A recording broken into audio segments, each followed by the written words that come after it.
Welcome to The Green Frontier, the podcast where we explore the intersection of human progress and environmental survival. I'm Chavi, and today we are tackling one of the most urgent and yet often overlooked issues of our time, the destruction of ecosystems and climate, driven by the very development that was meant to improve our lives.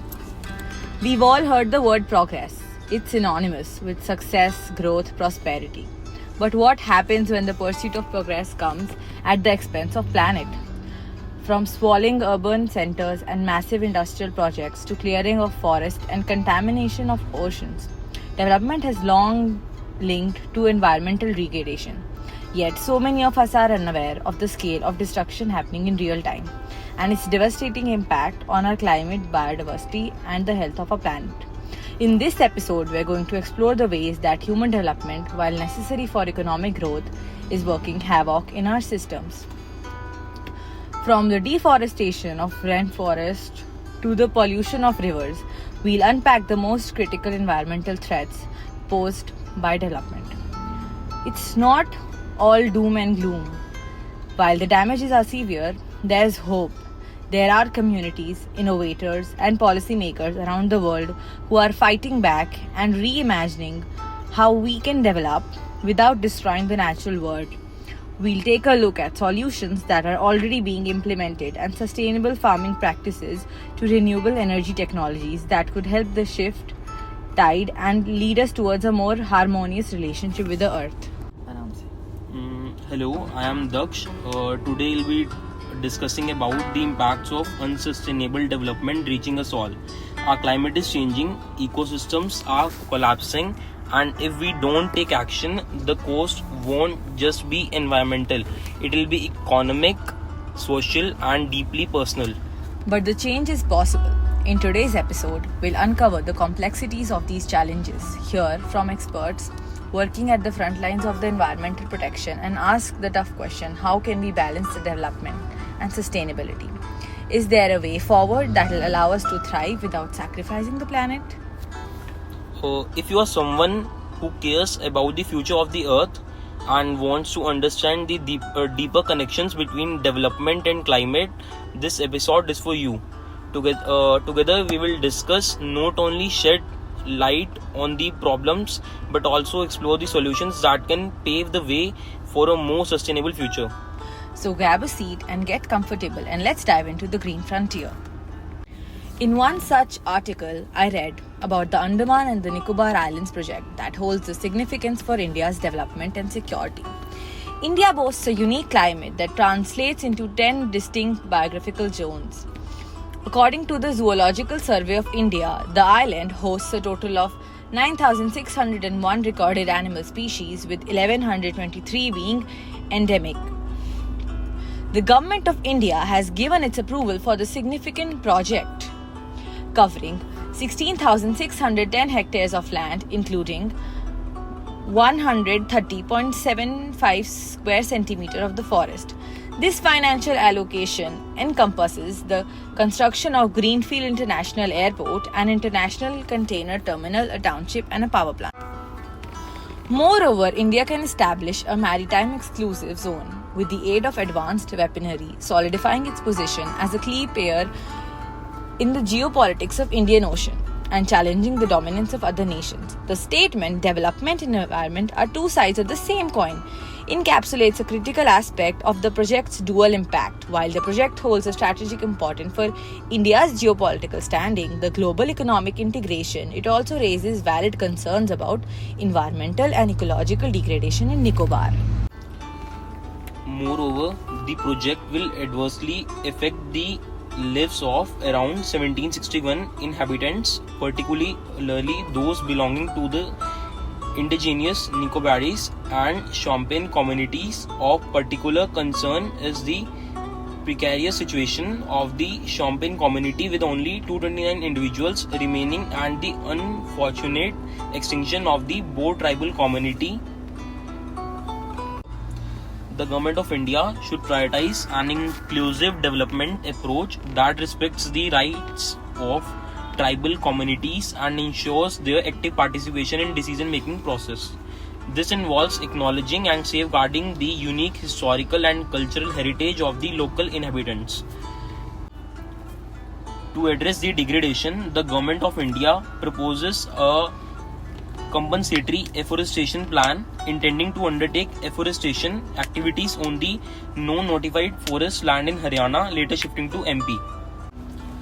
In conclusion, the project under consideration holds significance for India's development and security, while acknowledging the inherent trade-off between environmental preservation and development. The project presents opportunities for contributing to India's economic growth and enhancing its influence in the world trade. With this, I remembered another case, the Hasdev Arand Coalfield case in Chhattisgarh. Chavi, why don't you tell me more about it? Yeah, sure. The Hasdev Arand coalfield is spread over the North Korba, the South Surguja, and the Surajpur districts. This is one of the largest intact forest areas in the central India outside the protected area system. This is one of the very few pristine natural forests in the country which cannot be replicated through plantation forest. The coalfield covers a total area of 1878 square kilometer, of which 1502 square kilometer has forest cover. Around 80% of this is covered by good quality forest. Approximately 1176 square kilometer has a canopy over 40%, while an additional 116 square kilometer has a canopy over 70%. The forest is extremely rich in biodiversity, reporting the presence of several endangered species. It is also part of a large elephant corridor stretching from supporting the migration of wild elephants from Gulma district in Jharkhand to Korba district of Chhattisgarh. Hasdev Arand region is home to a large and vulnerable population, of most of them being Adivasis and other traditional forest dwellers.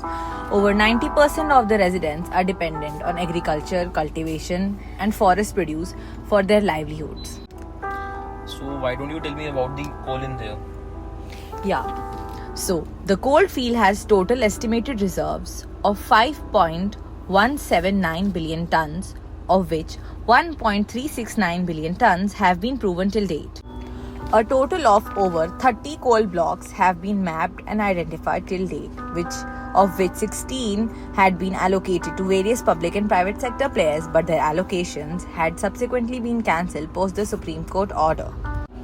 What are the impacts of it on society and economy? Yeah. So the first one is the government revenue. The coal sector contributes over 70,000 crore annually to the central and state governments through royalties, GST and other levies. The second one is employment. The coal sector provides enormous employment opportunities, particularly in the coal producing districts of eastern states. With over 2,39,210 employees in Coal India Limited and its subsidiaries, supplemented by the contractual workers and outsourcing engagements in the sector, sustains livelihood for thousands of families. Another one is the corporate social responsibility, also known as the CSR. The coal sector PSUs prioritize CSR initiatives with an average annual expenditure of 608 crore over the past 5 years. And about capital expenditure, substantial investments in a capital expenditure averaging 18,255 crore annually over the past 5 years have facilitated infrastructure development and resource optimization within the coal sector PSUs. Let's get more in depth. Whether you are an eco-conscious listener, a policymaker, or just someone who is curious about how we can move forward without harming the planet. Now, let's invite Ashmit, the local resident of Chhattisgarh. Thank you for joining us today. Thanks, Daksh. Ready to unpack Hasdev? It's a massive story with huge stakes. Let's hit the first question. Ashmit, what exactly is Hasdev Bachao? Give us the full scope. Here's the deal, Daksh. Hasdev Bachao, Save Hasdev is a movement to protect Hasdev Arand Forest in Chhattisgarh. A 170,000 hectare or 657 square mile biodiversity hotspot, one of the India's largest contiguous forest. It spans Surguja, Surajpur, and Korba district within 1,879.6 square kilometer mapped as the Hasdeo Iron Coal Field. It's got 437 flora species, 167 medical species, and more than 82 bird species, and a big mammals, 50 to 60 elephants, 10 to 15 tigers, 40 to 50 leopards, and etc. Over 10,000 Adivasis from 26 villages, Gond, Loha tribes rely on it. The threat? Coal mining.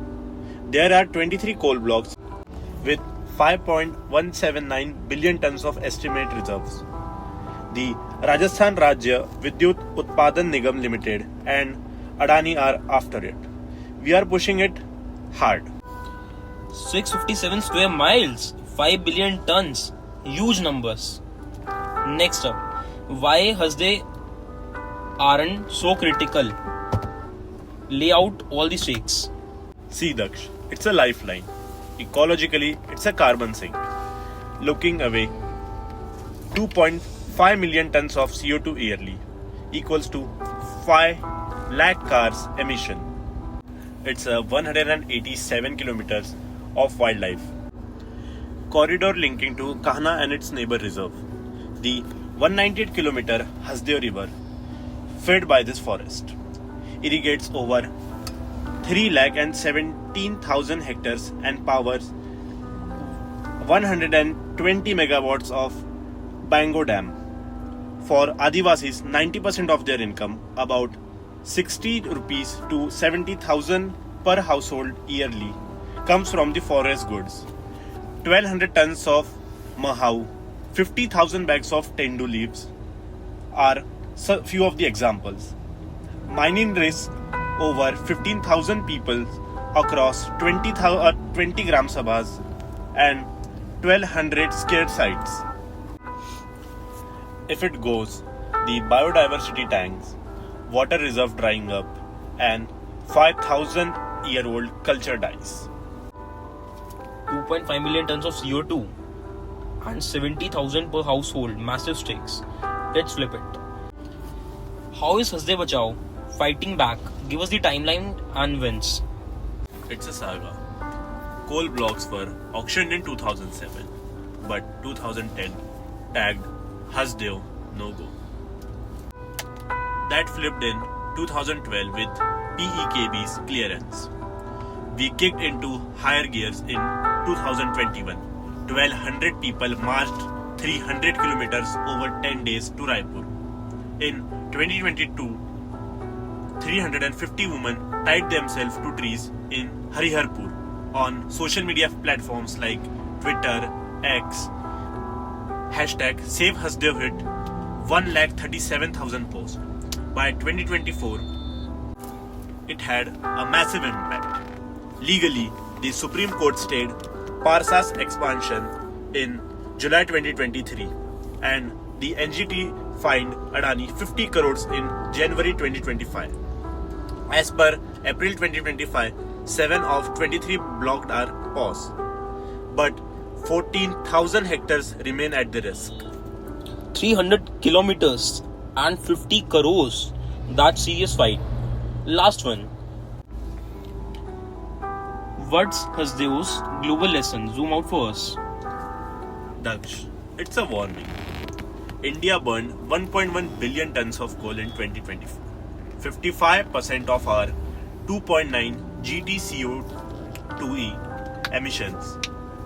Hasdeo's 5.1 billion tons could add up 12 GTCO2e 4 years of India's total.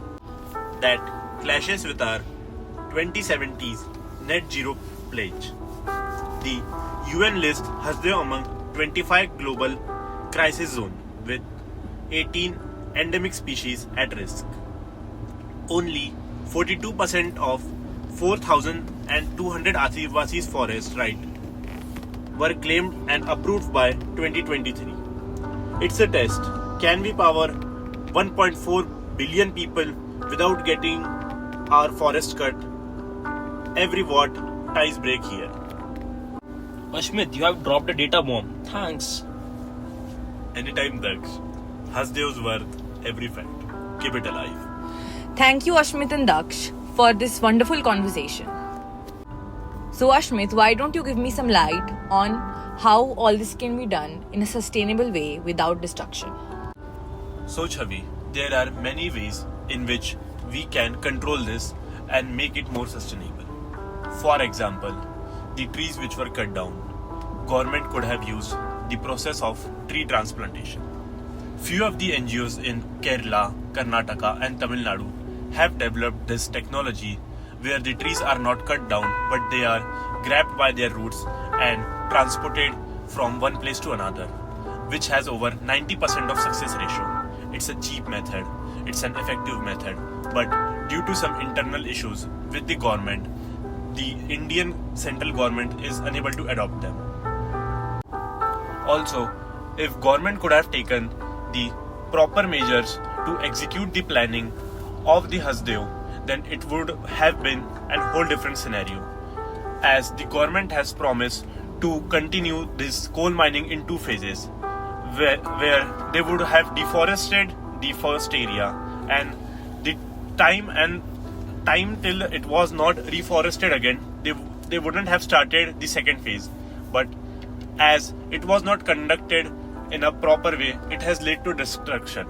The replacement and the rehabilitation of animals could have been done with the help of NGOs and national parks. It's not about the things can't be pursued in a right way. There are always ways in which you can make things right. Thank you. Thank you so much, Ashmit, for your time and for your words. And that's a wrap for today's episode. We hope you enjoyed our discussion on this topic. Yeah, absolutely. It's always interesting when we get to explore these big topics. Alright, folks, that's all for today. Thanks again for listening to our podcast, The Green Frontier. Until next time, keep inspiring.